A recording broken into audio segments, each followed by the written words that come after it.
है राष्ट्र गर्जना न्यूज़पेपर का digital edition RG news network. Jammu Kashmir के पहलगाम में हुए आतंकी हमले को लेकर केंद्र सरकार ने एक सर्वदलीय बैठक बुलाई है।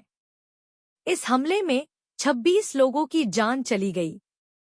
शिवसेना यूबीटी ने इस बैठक से पहले ही केंद्र सरकार को अपना समर्थन दे दिया है।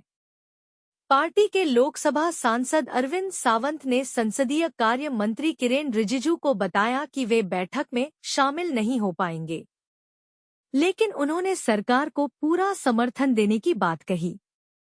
सावंत ने कहा कि उनकी पार्टी इस कायरतापूर्ण, घृणित हमले के खिलाफ सरकार के हर फैसले और कार्रवाई में साथ है। रक्षा मंत्री राजनाथ सिंह इस बैठक की अध्यक्षता करेंगे। उधर शिवसेना सांसद श्रीकांत शिंदे बैठक में अपनी पार्टी का प्रतिनिधित्व करेंगे। वहीं जनता दल यूनाइटेड के नेता नीतीश कुमार प्रधानमंत्री नरेंद्र मोदी के बिहार दौरे के कारण बैठक में शामिल नहीं हो पाएंगे, लेकिन उन्होंने भी सरकार को पूरा समर्थन देने का ऐलान किया है। अरविंद सावंत ने क्या कहा? शिवसेना यूबीटी के सांसद अरविंद सावंत ने किरेन रिजिजू को एक पत्र लिखा।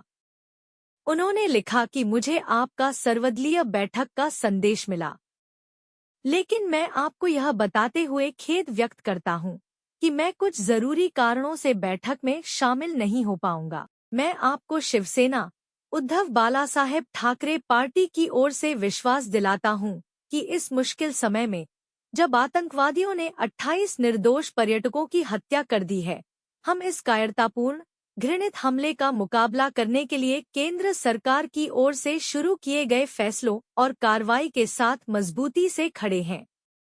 एकनाथ शिंदे की शिवसेना ने क्या कहा? एकनाथ शिंदे की शिवसेना ने भी एक बयान जारी किया है। उन्होंने कहा कि श्रीकांत शिंदे बैठक में पार्टी का प्रतिनिधित्व करेंगे। उन्होंने अटूट समर्थन की बात कही। शिवसेना ने कहा कि शिवसेना सांसद श्रीकांत शिंदे आज नई दिल्ली में होने वाली सर्वदलीय बैठक में पार्टी का प्रतिनिधित्व करेंगे।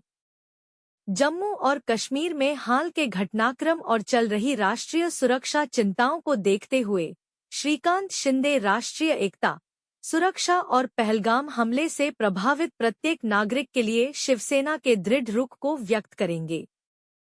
पहलगाम हमले से देश भर में गुस्सा आतंकवादियों ने मंगलवार को पहलगाम के बैसन घास के मैदान में पर्यटकों पर हमला किया। इस हमले में 25 भारतीय नागरिकों और एक नेपाली नागरिक की मौत हो गई।